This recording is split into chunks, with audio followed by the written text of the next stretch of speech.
Queridos irmãos, a paz do Senhor Jesus, sou o pastor Elias Santana, aqui da Igreja Sede, no Distrito Federal. Estamos juntos para compartilhar com os irmãos mais uma porção da Palavra do Senhor. Hoje falaremos sobre o capítulo de número 6 da Carta de Paulo aos Romanos. Amados, após o apóstolo Paulo ter descrito no capítulo 1 toda a perversão dos gentios, no capítulo 2, toda a perversão dos judeus, que embora sendo um povo escolhido por Deus, também se enveredaram pelo caminho do pecado. No início do capítulo 3, ele chega à conclusão de que todos pecaram. Toda a raça humana pecou. Não há um justo sequer. Todos estão separados, destituídos da glória de Deus. Mas também no capítulo 3 ele apresenta a saída de Deus, a solução de Deus para o pecado, que é a justificação pela fé no sacrifício vicário de Jesus Cristo na cruz do Calvário. Gratuita, independe da lei, porque todos pecaram. Mas agora Deus nos oferece seu Filho em propiciação pelos nossos pecados. Jesus morreu assumindo as nossas culpas, assumindo o nosso pecado, imputando a nós a sua justiça. Isso foi pela fé, não depende das obras humanas. Paulo apresenta o exemplo de Abraão no capítulo 4. Ele diz assim como o patriarca Abraão foi justificado pela sua fé, nós também, assim, fomos justificados pela nossa fé em Jesus Cristo, no seu sacrifício vicário na cruz do Calvário. No capítulo 5, Paulo descreve as bênçãos decorrentes desta justificação pela fé e também traz a base utilizada por Deus para essa justificação. Ele mostra no capítulo 5 que toda a raça humana foi condenada em Adão, o seu representante. Adão pecou e quando Adão pecou, toda a raça humana estava ali, nele representada, pecando também. Todos morreram. As consequências do pecado de Adão veio sobre toda a sua descendência. A natureza pecaminosa nós herdamos de Adão. A condenação nós herdamos de Adão. Mas Deus levantou um segundo Adão, Jesus Cristo, para nele iniciar uma nova raça, a raça dos remidos, dos salvos, dos justificados pela fé no sacrifício vicário de Jesus. E assim como nos identificamos com o primeiro Adão em sua condenação, em sua morte, no seu pecado, agora também nos identificamos, nós que cremos em Jesus, nos identificamos com ele. Nos identificamos com ele na sua morte, no seu sepultamento e na sua ressurreição. E no capítulo 6, Paulo vai demonstrar exatamente as consequências dessa nossa identificação com Cristo para uma vida de santificação. A justificação leva à santificação. As duas coisas, elas andam juntas. Nossa união com Cristo nos faz viver longe do pecado e nos faz vencer o pecado. Amados, quando o apóstolo Paulo termina o capítulo 5 de Romanos, no versículos 20 e 21 ele diz assim: a lei foi instituída para que a transgressão fosse ressaltada, mas onde abundou o pecado, superabundou a graça.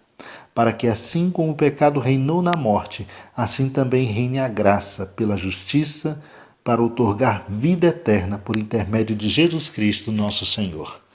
Veja que a declaração de Paulo é: onde abundou o pecado, superabundou a graça. Paulo então se antecipa a uma provável interpretação incorreta dessa declaração por parte dos leitores desta carta. Eles poderiam pensar: se a graça de Deus abunda quando pecamos, então vamos continuar pecando para que possamos experimentar uma graça ainda maior. Porém, Paulo se antecipa para provar para eles que não é assim.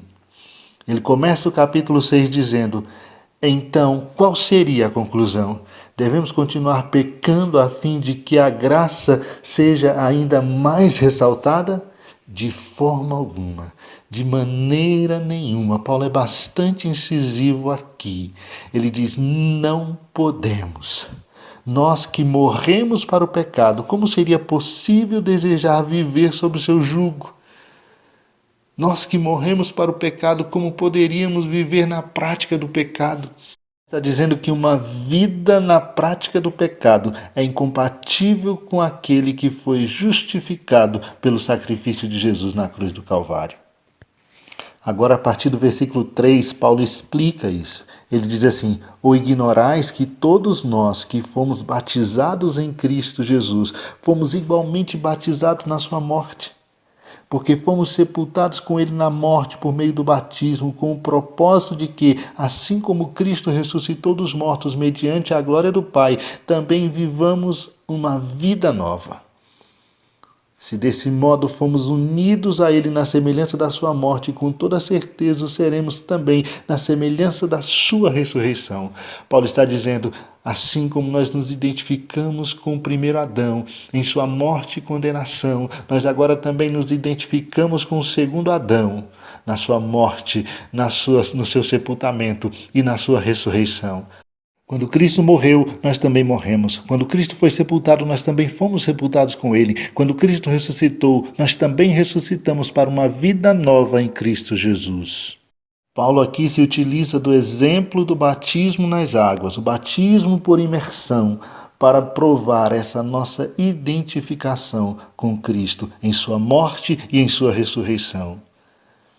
No versículo 6 ele diz assim: pois temos conhecimento de que a nossa velha humanidade em Adão foi crucificada com ele, a fim de que o corpo sujeito ao pecado fosse destruído, para que nunca mais venhamos a servir ao pecado.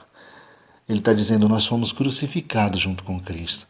Nossa velha natureza, o velho Adão, nossa identificação com ele foi ali crucificada. É por isso que ele diz em Gálatas 2,19: estou crucificado com Cristo, e não vivo eu, mas Cristo vive em mim. E a vida que agora vivo, eu vivo pela fé no Filho de Deus, que me amou e se entregou por mim. É vida nova em Cristo Jesus. O velho homem morreu, foi crucificado. Ele diz: portanto, todo aquele que morreu já está justificado do pecado. Nossa relação com o pecado mudou a partir do momento em que encontramos Cristo. Nós estamos mortos para o pecado.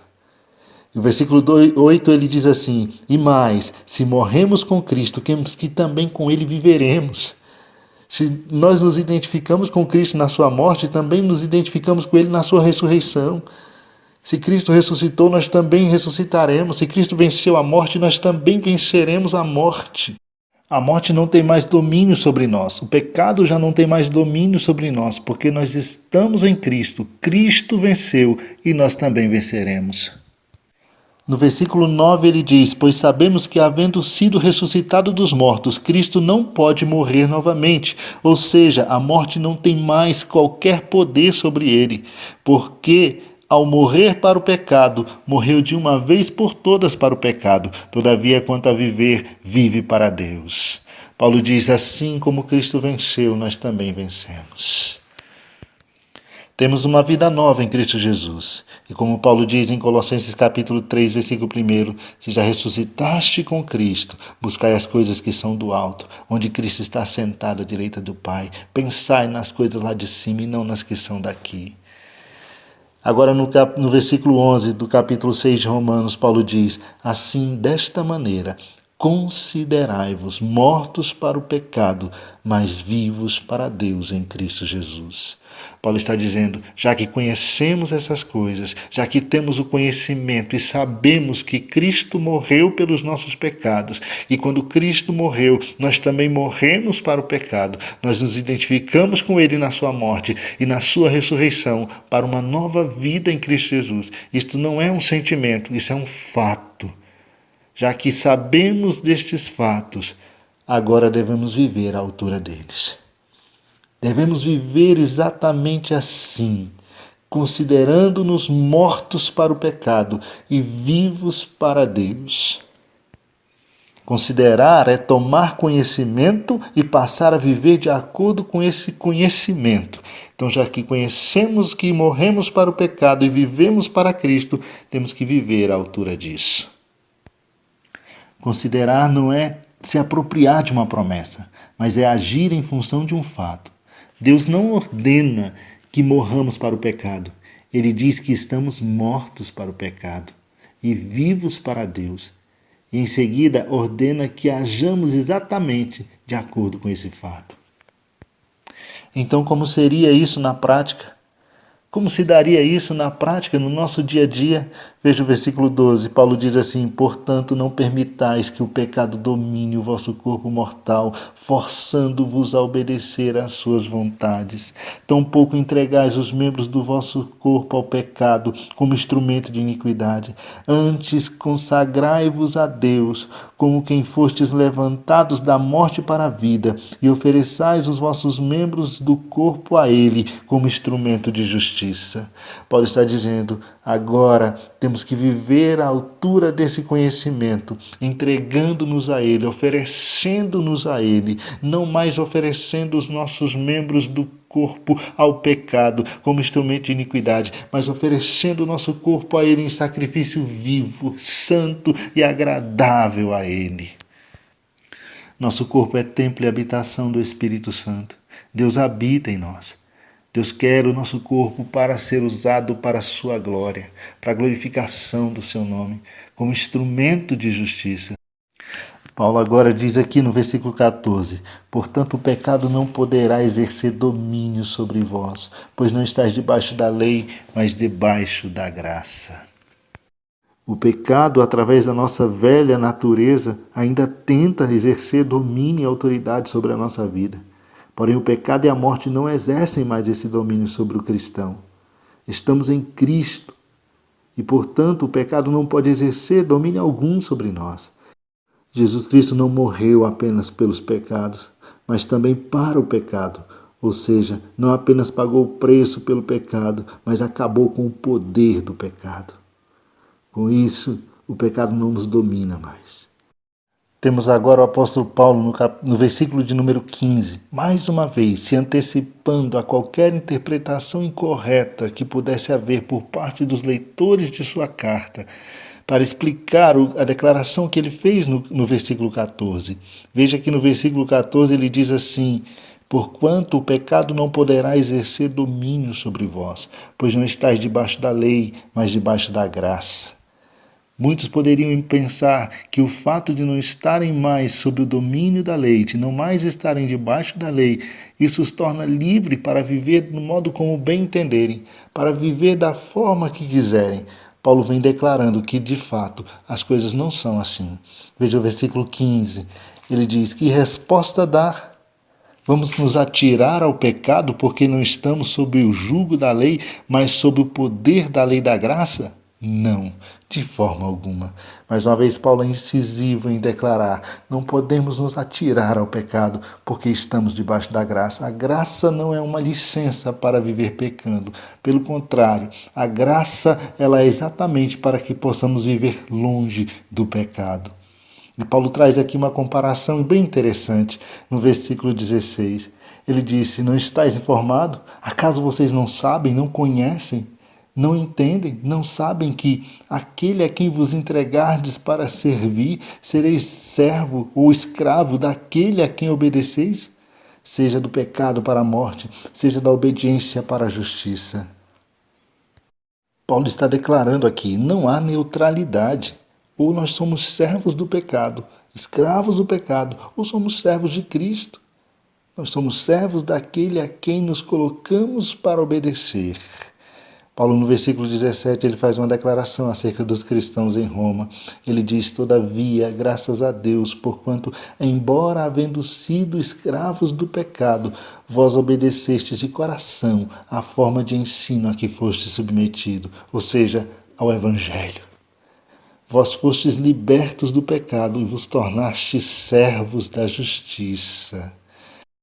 Paulo agora no versículo 19, ele traz uma comparação um tanto incomum para aqueles irmãos. Tanto é que ele já começa o versículo 19 explicando por que ele está usando esse tipo de comparação. Ele diz: expresso-me assim, nos termos de um homem comum, por causa da fraqueza da vossa carne. Pois assim como apresentaste os membros do vosso corpo como escravos da impureza e da maldade, que conduz a iniquidades ainda maiores, apresentai a partir de agora todos os membros do vosso corpo como escravos da justiça para a santificação. Paulo estava aqui destacando a forma como aqueles cristãos deveriam viver agora em Cristo Jesus.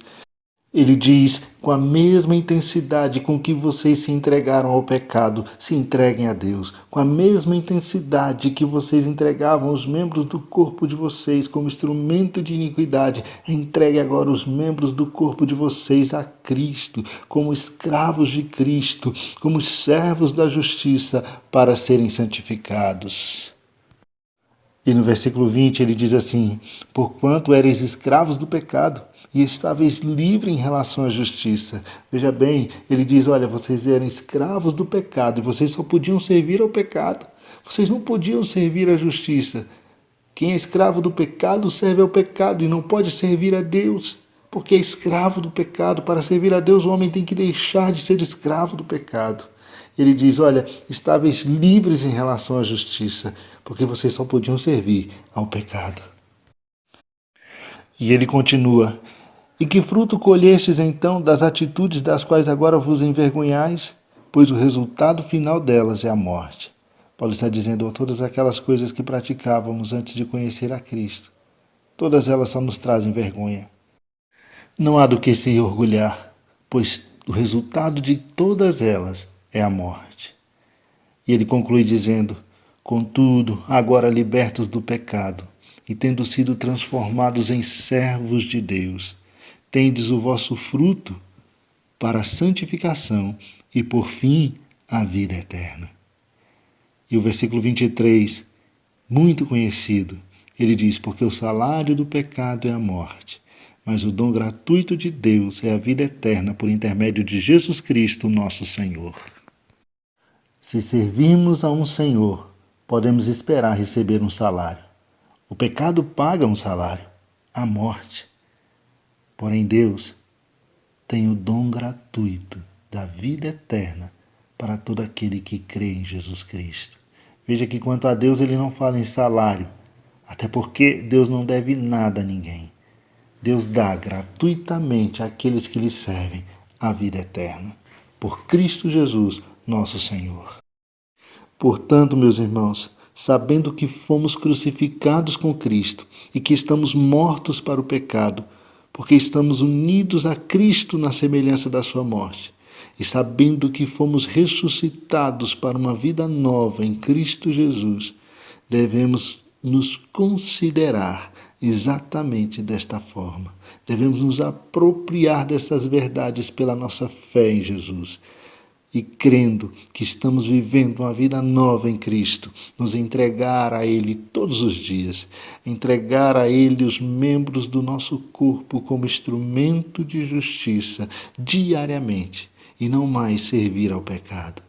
Que o Senhor nos abençoe, que o Senhor nos faça crescer em graça através da leitura e do conhecimento da sua palavra. Amém. Amém.